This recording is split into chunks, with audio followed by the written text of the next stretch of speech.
Hello and welcome to another episode of the Young Tongues podcast. My name is Barbara Fountain and I'm the founder and CEO of the Young Tongues, a peer-to-peer support group for young tongue cancer patients from around the globe. In today's episode, we bring you a story from within our Young Tongues community. I feel totally honoured to have today's special guest on, Angilee Wilkerson from Texas, with me in the pod. Welcome, Angilee. So lovely to have you. Thank you. It's wonderful to be here. So, in today's episode, we're going to talk about your journey, how you experienced tongue cancer, and all the trials and tribulations. And we'll also reveal a silver lining that has come out of it at the end, but more on that later. So, Angilee, let's introduce you to our audience. Who are you, and how did you realise that something wasn't right? Right. Well, thank you, Barbara. I have discomfort in my mouth, and I thought it was probably a sugar sore or something like that. But one day I was in the mirror and I saw that my tongue had moved dramatically over to one side, and I was horrified.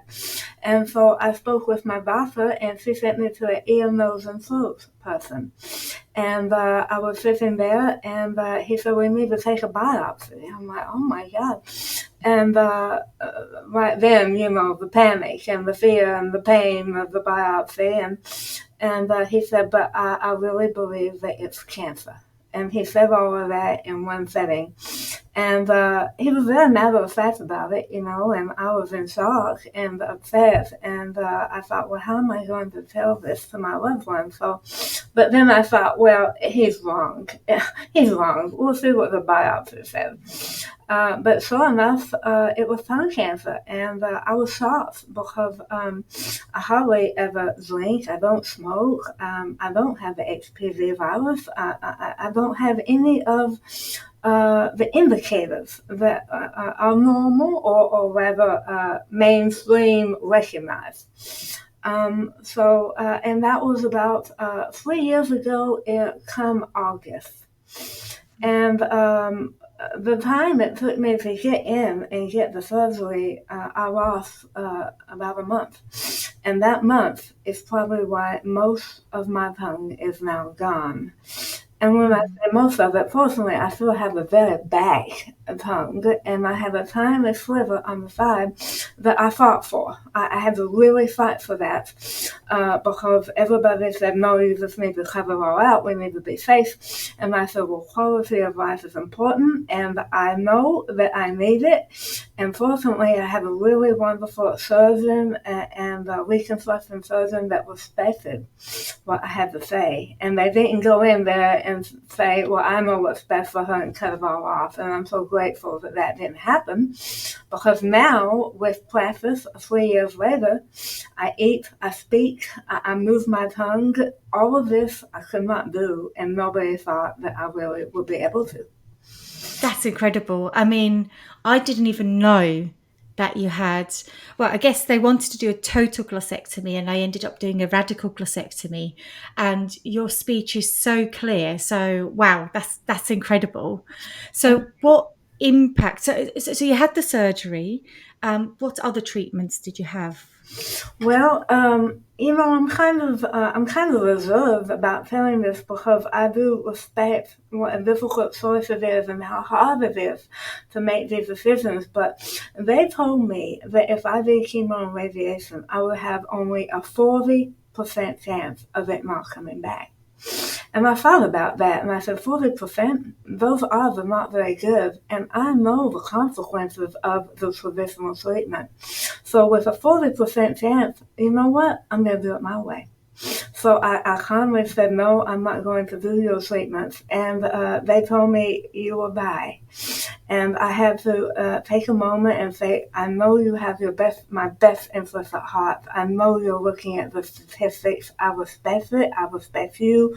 But I must kindly ask you to stop with the negativity, because my cells are listening to you. And so I decided to seek a different way. And fortunately, I have a really good functional medicine doctor who put me on some pretty powerful supplements. And I dedicated myself to some serious positivity. I did meditation. I removed all violence. I didn't watch TV. I just only focused on love, healing, and giving my body all the nutrients. And I have to say, I kind of relied on what I now call the Holy Trinity, and that is my mind. My mind said, okay, you have a 40% chance with your therapy. Maybe that's not a very good percentage. Maybe your method will be more effective, or at least as effective. So those odds aren't very good. Then I listened to my heart, and my heart said, please don't poison me. Please, it was begging. And then I listened to my gut, which said, you know what, you can do this. You're not a statistic, and you can do it, and by golly, you get a try. And so once I had the Holy Trinity in alignment, that is listening to my intuitive self, I decided, okay, I'm going to try another way. Mm-hmm. And it was a lot of work, and I did a lot of things. So it wasn't paralysis or fear. It was, in fact, it was the opposite of fear, because I felt like I stayed swimming upstream, and I really had to fight to do it my way. And 3 years later, I'm cancer-free.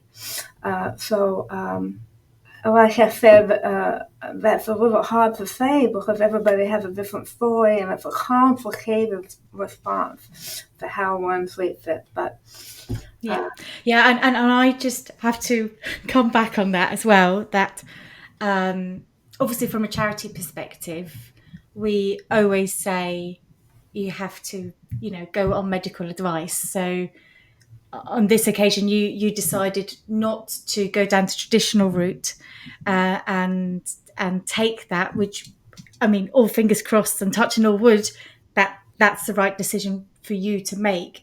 But I guess it opens up a discussion point where it's a really difficult one to discuss in our cancer community, because we're all scared shitless.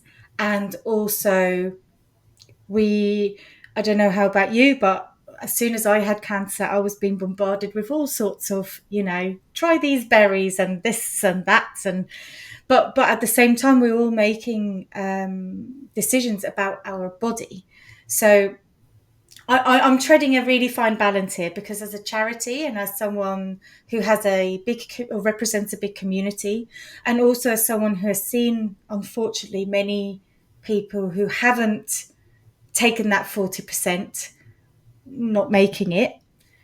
But it's also really refreshing to see the other side, where it has worked for you, and that you've been able to make that decision. And I think also we'll have some pathologists and statisticians on later to sort of break down, those percentages we're giving.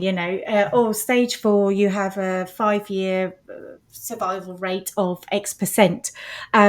For our community, that's really difficult, because those statistics are based on our entire patient population, which includes not just young people, includes everyone with tongue cancer for all sorts of different reasons. So I'm glad you've been able to have the opportunity to take that decision for yourself, and I'm also grateful that it's worked out for you. So thank you for that. Now, I understand that after the surgery, because it was a radical gastrectomy, it's a really invasive, most of your tongue's gone. What impact did that have on your being able to eat? Right. Let me just add one thing. It's not that I rejected medical advice. I spoke with my oncologist about my plan, and what we did is we took a wait-and-see approach. And every 3 months, I have a new kind of testing. And that's what made it easy to make this decision, because every 3 months they tested my blood. It's a new kind of DNA testing. It's through Signatera. And so every 3 months, they could determine whether I had it. And so we did that for 3 years. And I had checkups with my fabulous oncologist, looking at the nose with a camera, looking down my throat. So we did all of that 100%. And so that's how we knew that we could proceed with my plan. Now, if something had changed, then I would rethink my plan. Amazing. Great. Yeah, I'm glad. I was like, oh my God. We're not telling people not to go with the medical advice. But no, that's really true. And actually, in a sense, that's what I did, but with a much smaller tumour, having had the partial gastrectomy. For me, they couldn't recommend either to have radiation or not. So we went for the wait and watch approach. I just never have heard them do that before. In stage 3, was it? Stage 3, moving into stage 4. There was also one other thing that made it easy for me to make that decision. I participated in an experimental thing where they put something in my vein that allowed all the cancer to show up fluorescently. Mm-hmm. So because of that, they were actually able to see everything, and they did find a few cells in my neck in addition to my mouth, and so they were able to get all of that rather than just cut extra out of precaution because I was participating in this fabulous new test. So those things, having the test, my DNA, having that fluorescent lighting, all of those things kind of created a platform that allowed me to maybe go a little different way, all the while keeping a strong eye on it. So I just want to say I wasn't over here in La La Land. I had the support and the medical structure to do it. That's amazing. And actually, I know which medical research you're talking about because they are trialing that here in the UK at the moment as well, which I'm actually hoping to get one of the surgeons on who's trialing that. I'm badgering at her at the moment. Surgeons seem to be very, very busy people. I don't know why, but like you said, it's amazing. They put in this dye and then they can get a real life picture of where the cancer might go in terms of the lymph nodes. So that's amazing. So you're like right at the forefront of science, and this is huge because that means we both know from our community as well how damaging radiation and chemo is. So if this works, this is massive because we can do without doing all that damage. I pray and hope that we can get to that point sooner than later. You know, it's coming. It's coming. One day we'll look at these treatments and we'll think, oh, that was hard. But, you know, it's coming. So that's my prayer. Nonetheless, you had a really invasive surgery, comes with huge life-changing impact. So we can hear your speech has come along a great deal. I'm going to circle back to the food. What was that like after surgery? Well, I couldn't eat. I couldn't even drink water. I would aspirate. I remember I was on a feeding tube for a full year. I remember being in the kitchen and I just wanted mac and cheese. I just wanted fat and carbohydrate because I was starving to death. I was skinny. And I remember thinking, I'm going to try to eat this olive. And I put an olive in my mouth and it just sat there on my tongue. And I was standing in the fridge and I just burst into tears. And I thought, well, okay, this is fine. I won't be able to eat solid food. I'll do pureed food once I learn to swallow again. And I accepted that. But things change, and we can talk about that here in a minute if you want to. But yeah, it was difficult. And having a feeding tube in your body all the time is messy, and I stained so many clothes, and it's painful. But it saved my life, and it's amazing that that's even possible. And so I learned to love my feeding tube. Oh, wow. So you had a feeding tube for a whole year? A whole year, yeah. Wow. Keeping you alive, basically, getting you the nutrition you needed. That's right. And part of the reason is I started to learn to swallow again, but I kept the feeding tube a little longer because I was on a bunch of high nutritional supplements, and it was the best way to get all that medicine into my stomach. So I did keep it maybe a little longer than I needed to if it was just a matter of sustenance. Mhm. Still, it made all the difference having it. Yeah. How did you begin the journey to start thinking about reintroducing food and drink orally? Where was the starting point for you? Well, I did not want my jaws to atrophy. I saw how I was now disfigured. My smile was different. I couldn't pucker to give a kiss. Everything was different. And I thought, well, if it's going to get worse, I got to do something. So I just told myself, you are going to do it. And I remember my mother standing across the kitchen watching me, with her fist clenched as I started to swallow. I'm like, it's okay, Mom, I can do it. And I would just do a little bit at a time until I finally was able to do more without aspirating. It was just a long process, and I'm now at the point where I feel I eat as fast as anybody now. But for a long time, it would be, okay, it's going to take me 3 hours to eat just a bowl of porridge. And then it was shorter and shorter until eventually I'm eating whatever I want, except for those leafy greens, like kale, things like that. I have my salad in a blender. I put lemon and greens, and I just drink my salad now. So at least I figure there's a way to do that. But determination is a powerful force, and I thought, well, you know what? They said it was going to come back in the first year, and it didn't. So maybe I can learn how to eat and drink and talk again. So I'm going to try it, and that's what I did. Amazing. Now, I want to move on to the real silver lining here, and that's, I mean, we connected because you found the Young Tongues. You actually joined after you've been through most of your ordeal, as I understand it, and now found the community with us, and we love having you. And one of the things I really, really, really love is the fact that you've taken something that's horrendous, traumatizing, life-changing, and you've turned it around and did something pretty amazing and positive with it. And I want to talk about you becoming an innovator and an inventor of finding solutions to a problem you were facing personally, but actually also is mirrored within our entire community. So it goes way beyond helping yourself. And I love the fact that it's called TOUGLES or TOUGLES. Can you tell us all what it is that you Sure. invented? Sure, thank you for asking, Barbara.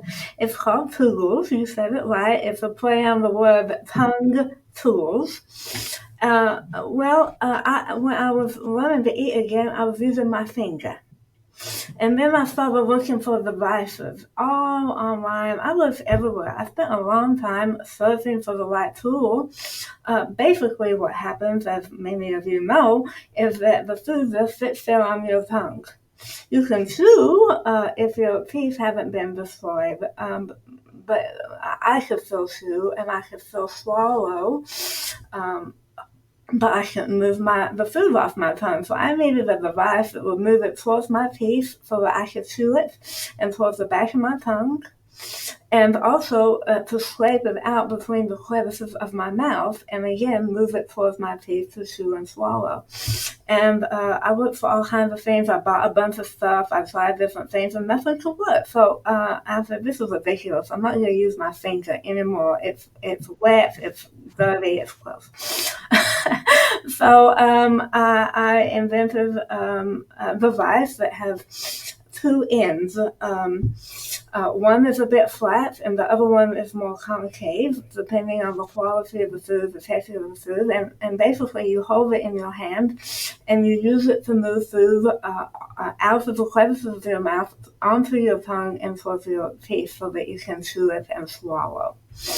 And so you have it in your mouth all the time. So I did not want to use metal because I had tried a metal device and it chipped my tooth. I didn't want to use plastic, even if it's food grade, because this is different. It's not like using a spatula.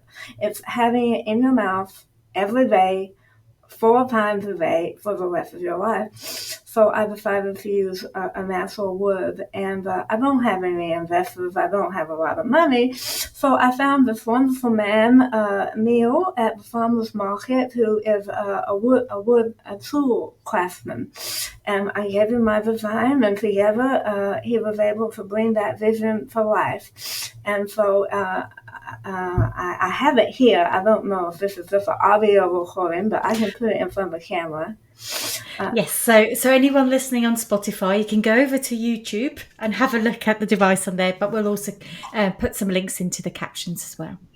So, yes, it helps me. You know, when I first started using it, like everything, it takes practice, it takes time, but the more you use it, the faster you get and the easier it is to use. And the other day, Kelly, who is on the Young Tongues community, sent me a beautiful email testimonial that really...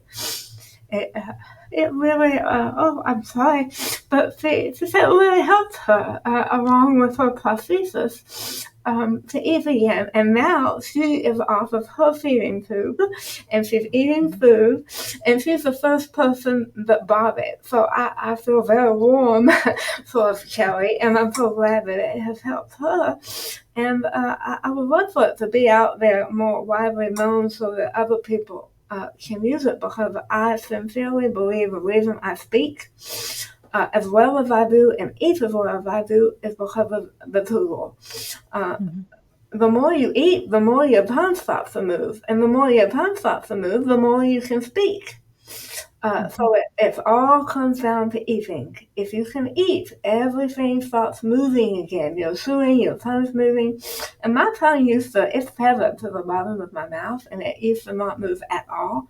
Now it moves all over the place. And I really contributed to the eating, and I couldn't eat without the tools. So.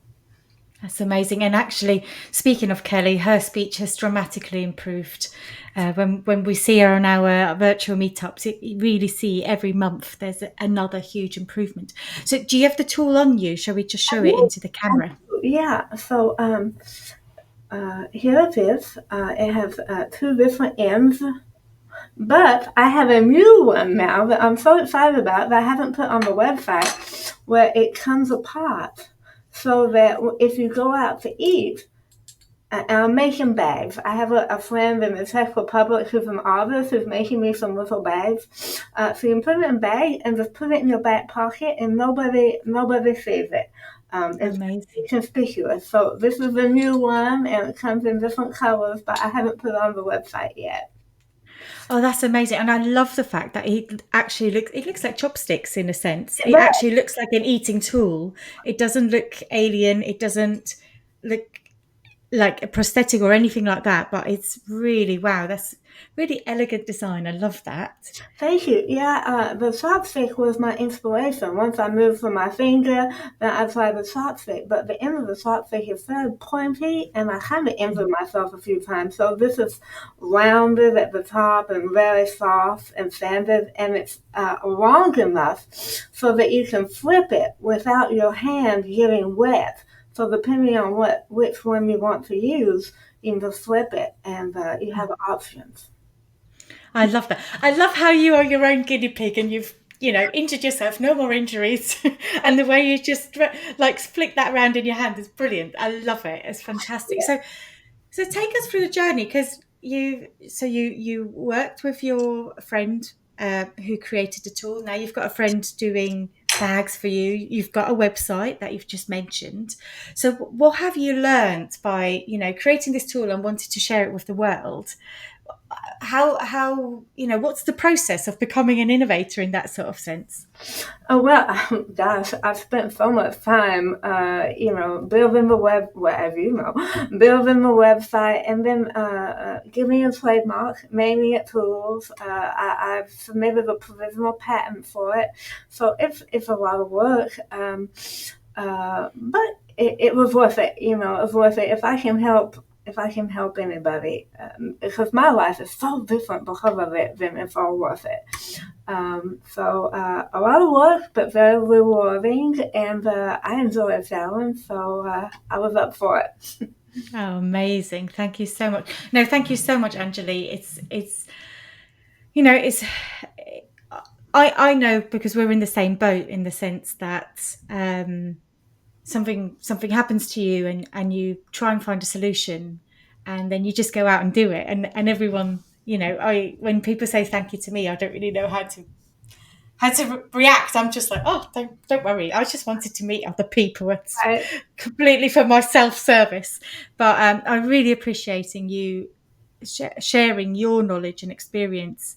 And actually, I love products that are designed by the people who need them because boy, haven't we in our life found so many bad products that are obviously designed by someone who has no idea what the challenges are. That's right. That's right. I think when we speak about helping others, as you know, we've had a lot of mental, emotional, and physical trauma. We've had sadness, we've had fear, and there's something really wonderful, a wonderful way to relieve that is through helping others. It's like magic. Mm. If you can provide somebody else a solution and help them in some way, it lessens your own burden. So I like the circle of that, and that's it just it takes my mind off of darkness and puts it more on lightness. Yeah, absolutely. And you're totally right. I'm not quite sure if I've said this before on this podcast or if it was on a different podcast. So sorry if you've heard me say this before, but I truly believe that having the ability to help others who are going through a similar experience you've been through is part of the healing. And it's so powerful. I think a lot of healthcare professionals, clinicians, even mental health care professionals underestimate the power in being able to serve and help and find purpose. And for me, that's 100% sure. The PTSD and the mental health burden that I felt after my diagnosis and the guilt of the fact that I have had a stage 1 diagnosis and I didn't have to go through a lot of the hardship that others have gone through. I have really found a purpose in trying to, in my case, it is create spaces, organizing stuff, even though my diary always seems to be crazy. But it's like creating spaces for people is my thing. I'm not so much on the creating actual physical items, but digital spaces. And I definitely see a huge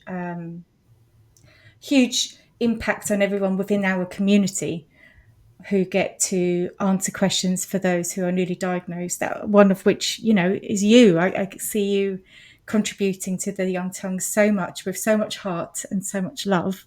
So I have been absolutely honoured to have you on today with us, Angilee. Thank you so much.